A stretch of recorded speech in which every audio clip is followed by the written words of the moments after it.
Hello, ladies and gentlemen, and welcome to our interview with Michael Millburn. Michael is a professor of psychology for nearly 40 years at the University of Massachusetts, Boston, and founder and chief science officer at Impairment Science, Inc. And he also is a creator of Druid impairment measurement app. The app is based on cognitive neuroscience, and it can measure within 3 minutes or less, and very useful for some professionals, probably in the risk management field as well, and probably for workplace safety. So, Michael, thank you for coming to our interview today. Oh, Boris, thanks very much for inviting me.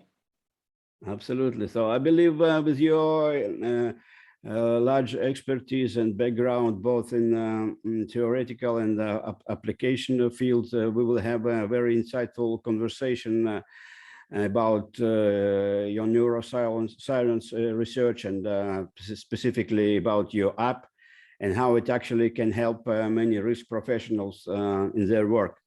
Michael, can you tell us a little bit, a short story about your unique path in the industry, and how or did you get to where you are right now?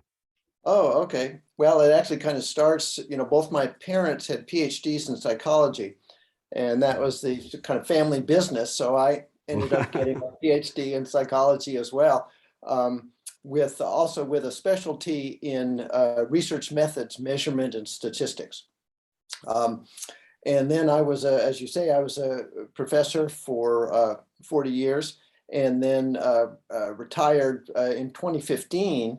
But then I failed retirement because the legalization of cannabis was on the ballot in Massachusetts, where I live, in 2016, and politicians, law enforcement, everyone was saying, gee, there's no way to measure impairment from cannabis. And I thought, I've done that for over 40 years, measuring things. I bet I can do that. And so driving impairment was the biggest issue for a lot of people. So I did a deep dive into the driving impairment literature, and identified the capacities that are important for driving that get impaired by alcohol and cannabis, and got a freelance programmer in China, and that one of my colleagues had used, and then developed the app. Got it in the App Store and Google Play. So I started out as the CEO of I called it then Druid App Incorporated, not a super creative name. The name of the app was originally I conceived of as an algorithm for not algorithm, but a abbreviation. Sort of. Well, I'm blacking on the way. I'm getting older. I just turned 71. But it was for driving under the influence of drugs. So I started that because marijuana was the issue that really was sort of driving people's concerns. And so so it was just myself for several years, and then I applied and received from the National Institute of Health, from NIH, a small business innovation research grant that funded research at Johns Hopkins that demonstrated that the app was sensitive enough to distinguish different levels of impairment from different amounts of THC that a person consumes. And sort of based on that research, I was able really to recruit a team, the CEO, business development, marketing person. We have a great CTO now, Chief Technology Officer, and the business has greatly expanded. While kind of roadside testing with law enforcement for driving impairment was the original impetus, my CEO said, gee, this is much bigger than that. We need to really address workplace safety.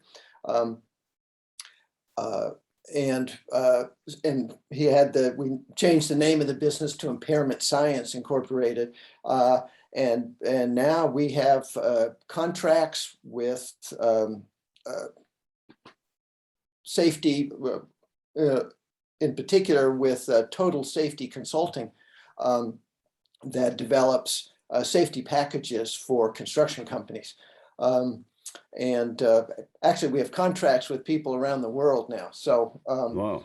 I can talk about that at length if you'd like. But okay, so let's take a closer look at what is the purpose of Druid you up and why there was a need for your solution. Probably you said there is a law now in some states in the United States approve cannabis, but there is possibility also to test impairment from other sources. Well, yes. Well, I mean, that's the great thing about Druid. And actually, it's like a thermometer. You know, a thermometer, you take your temperature, you know, it's either normal or elevated. It doesn't tell you if it's elevated, why it's elevated. Might be a fever, you were running in the sun too much, who knows what. Druid is like that. It just says there is a problem, you are impaired, doesn't tell you what the source is, so that anything that slows people's reaction times can create impairment. So it's not just, you know, substances like, you know, alcohol and cannabis, it's prescription drugs, it's fatigue, it's illness, it's concussion. I mean, research has shown actually that people's cognitive processing slows down 24 to 48 hours before, if they have a viral infection, before they become symptomatic. So actually, Druid, we tried to get people's attention that it could be an early warning signal for COVID infection, but anyway, that was just one possibility. But we realized, well, you know, the big problem and why Druid can be so useful in terms of risk management is that the current way of assessing impairment now is drug testing, and drug testing doesn't measure impairment. It just searches for, identifies specific molecules in a person's body and says, oh, this is present. And then the assumption of impairment, the inference of impairment is made from that. And in particular, I mean, since it doesn't measure impairment at all, it's not really useful for right at the time or, you know, predicting whether a person's going to be impaired or not, you know, during the day. But particularly for cannabis, a drug test can be positive for weeks after a person uses it, long after impairment is gone, because cannabis is lipophilic and stored in the fat cells in the body and so on. So, wow, yeah. So what is specifically, what's something everyone was trying to do in this field that you discovered a better way to do? Is it something related to app or something algorithm behind of it? What was it? Well, actually, I mean, some researchers, particularly at NIDA, at the National Institute on Drug Abuse, have been trying to develop a test to measure impairment from cannabis for decades. You know, in the lab, they can, you know, measure specific, you know, behaviors like reaction time and then do a test and say, oh yes, marijuana impairs a person's reaction time or their ability to do divided attention tasks or to do hand-eye coordination. But this was all in the lab, which was not useful for, you know, any kind of business that was interested in really testing impairment or something like that. And I realized that, you know, a mobile device could be used, particularly because making use of the accelerometers that are that measure movement that are present in all the mobile devices. So one of the, as I said earlier, identified in the driving impairment literature what the specific capacities are that are important for driving. So obviously reaction time is important. If your reaction time is slowed, you're going to be at greater risk for an accident, whether you're driving a car or a forklift in a warehouse.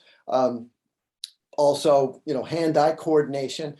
And then, and so what I did was, instead of focusing on a single aspect of measuring impairment, and if you look at our competitors, there are a number of apps, and actually creating an app to measure reaction time, that was the easy part. Pretty much any programmer can do that. Something flashes on the screen, and then you record the time before the person touches the screen to end that.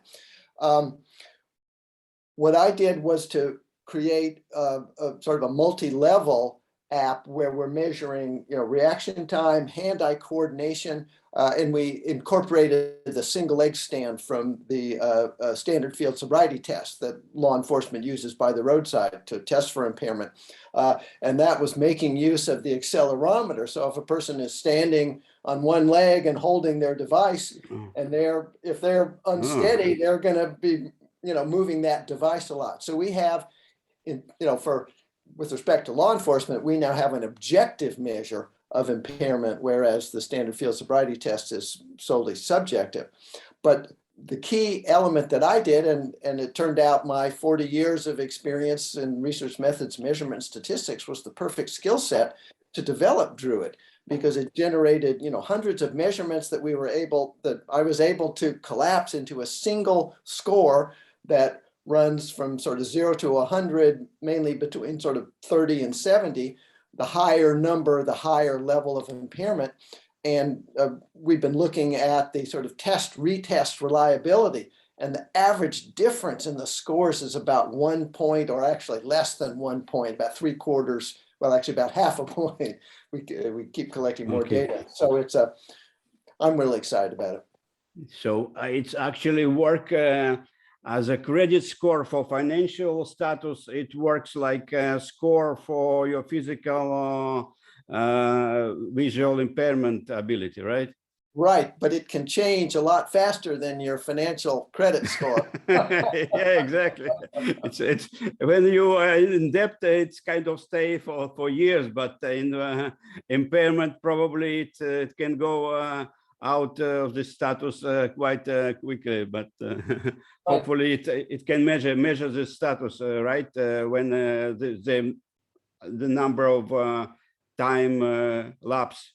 What is usual for person to recover from cannabis stone situation? Well, we've actually we've collected a lot of data on that. I actually pre-pandemic, I went out to Washington State and collected data on about 40 sort of daily cannabis users, and what we found was on the average, their impairment returned back to baseline in about an hour and a half or 2 hours. So these were very frequent cannabis users. At Johns Hopkins, they studied infrequent cannabis users, people who used it maybe once or twice a week. One person hadn't even used it for about a year. And those people, a number of those people remained with an elevated impairment. I mean, there's actually,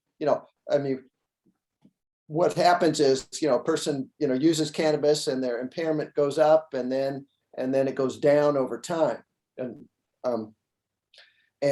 so I call it the Druid curve. And so it remained elevated for a number of people for really, not back to baseline for about 3 or 4 hours. So that's the thing about cannabis, is people's reactions are very idiosyncratic.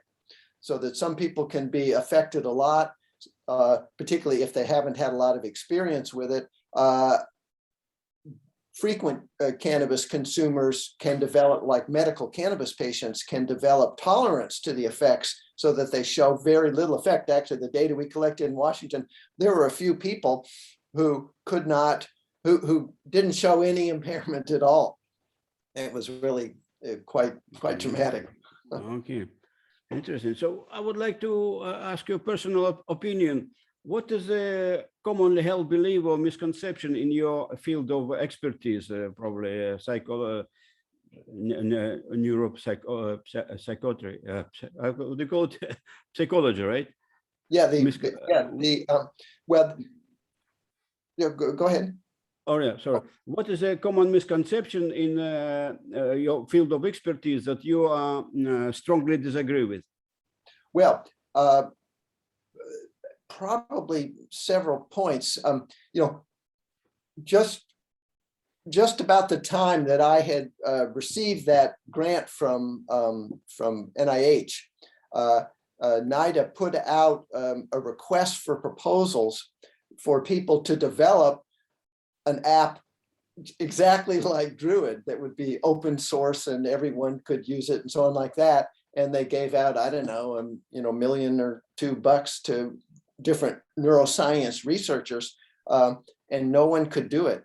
In fact, a neuroscientist at the University of Chicago, Harry DeWitt, published a paper saying, well, we were able to measure impairment in the lab, but the phone app didn't work, which raises questions about whether you can do it or not. And so, I mean, but in fact, we were able to do it. So, a number of people have thought that, as Professor DeWitt as an example, that it couldn't be done, but we actually did it and did it very effectively. A lot of people, and a real misconception among a lot of people is about tolerance to cannabis and the effects. Actually, and it's really, it's an issue with alcohol too. I've seen PhDs say in print, when the blood alcohol concentration is 0.08 or above, virtually everyone's impaired.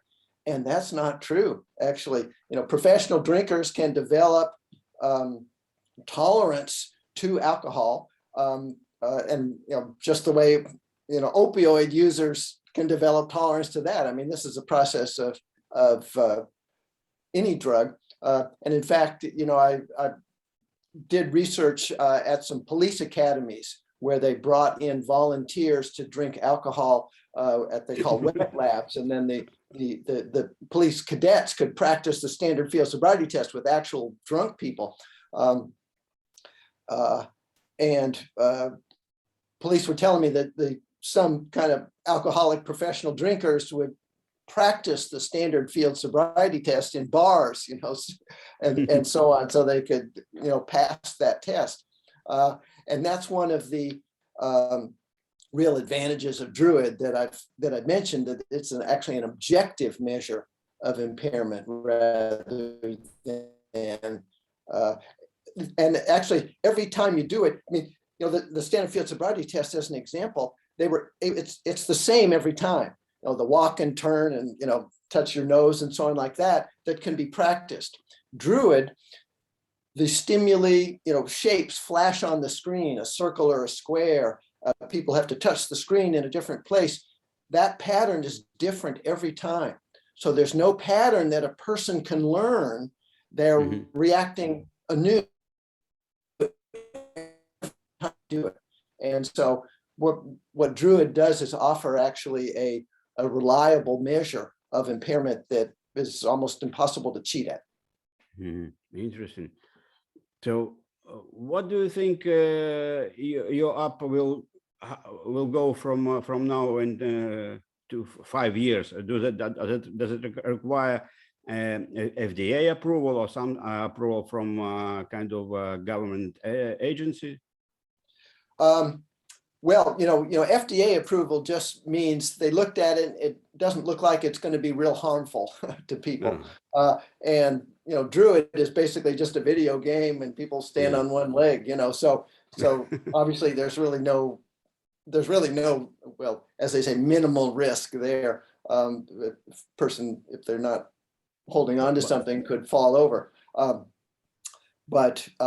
So at this point now, as I mentioned, we have believe we've signed a contract with Alcoa Aluminum to do a pilot project in a mining operation they have in Australia.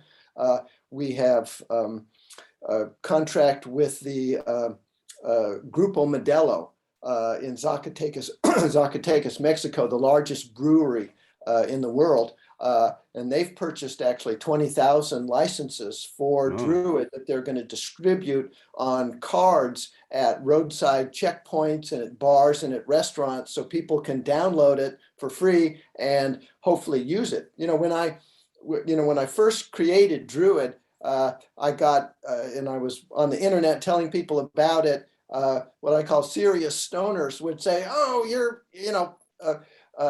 narc boy." I was really kind of attacked, and actually I didn't create Druid to bust stoned drivers. I wanted to stop them from getting in the car in the first place. So that for me, this app has always been about personal safety and personal responsibility. And I was actually talking to the safety manager at a steel mill in Michigan, and he was thinking about how he was going to pitch this to his workforce. And he said, he thought, wouldn't you like to know that guy who's sending 2 tons of steel your way has all his wits about him? So that an organization that has its employees use Druid on a regular basis helps promote a culture of safety in that workplace. And, so Druid has really always been about safety for me. And so we anticipate, actually at this point, I have researchers around the world using Druid in their research labs. I think it's going to become a standard tool in neuropsych research. But also, I believe it's going to be really expanded in the fields of construction and manufacturing and transportation, because there's a real need, particularly because it's not just alcohol. People, law enforcement, there's a breathalyzer that people have that they can use to test alcohol, but the big issue now is polydrug use, that people can use both cannabis and alcohol and other things and so on. And as we said, drug testing doesn't actually measure impairment. This provides a tool that can measure impairment, regardless of the source. We actually did a big fatigue study, a 6-week study for a police department in Texas, and they're really excited about it. And another department in Texas was going to be calling us as well. They were studying different shift schedules, 1 day on, 2 days off, or 2 days on, 4 days off, kind of thing like that. So I think more and more applications are going to be observed for and recognized for Druid. We're talking to the people who associate chronic disease association. That Druid can be used to assess the benefit of a particular medication. If someone had MS or epilepsy, their medication, their Druid score should improve. So it actually world completely can take over the world by this application, right? Wow. I think it has absolutely the potential. And there are various competitors that we have that say they measure impairment, and they typically focus just on one thing, just like a perceptual judgment task, or how people's eyes respond to light or something like that. And the sort of multi-level measurement that Druid has, and actually we have the peer-reviewed validation published that virtually none of our researchers, one of our competitors, have. And that's, of course, the big advantage of my research background. I'm a scientist. I know how to do that. And a lot of these other people don't quite have the skills to do that. Okay. I asked this question all my guests because I think you are also a recent member of Global Risk Community, and we're a community of about 23,000 members, and also more people on our email list. So I wonder, what is your opinion? How can we contribute to the process of better understanding of this complex world of risk? Well, I would think really sort of looking at, I would say, of course, talking about Druid, but also really talking about impairment in general and how that impacts the risk of accidents and injury. It's a particular area that that hasn't been focused on enough. I mean, historically, there's been an impairment testing companies, but they were all very kind of lab-based, that you had to go, send your employee to that facility or something like that, to be tested.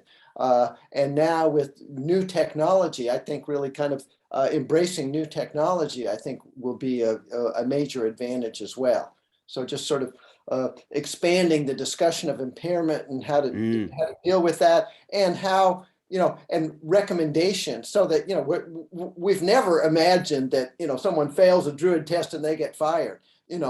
That's, for a company to, develop policies for that, I mean, maybe the person's baby has kept them up the past 2 or 3 nights, and they're really fatigued, but they're a conscientious employee. They want to show up, but maybe now's not the time to get them behind a forklift, and so, kind of recognizing the role that impairment testing can take, not drug testing, but impairment testing can contribute to a community of safety, I think is really important. All right. Okay. Okay. These were all my questions. Maybe if I forgot to ask you something, do you have anything to add to our audience? Well, oh yeah, I did want to mention that we have that our website is impairmentscience.com, and that my team has developed what they call Druid Enterprise. So it's a dashboard that managers can use to request employees, to send out a message to their phone. Oh, can you take Druid right now? To observe scores, over a period of weeks. So it's a workplace safety monitoring and testing tool that managers can use to promote safety. So I just wanted to mention that as well. We have a couple-minute video presentation about that's on the website as well. Okay, fantastic. Thank you, Michael, for this very expressive explanation of your app, and I hope it will be very useful for our members, and I wish you a steady growing of your company, and probably we will hear from Druid much more in the coming years. I hope so. As they say, from your lips to God's ears. Thank you. Okay, Boris. Thank you so much.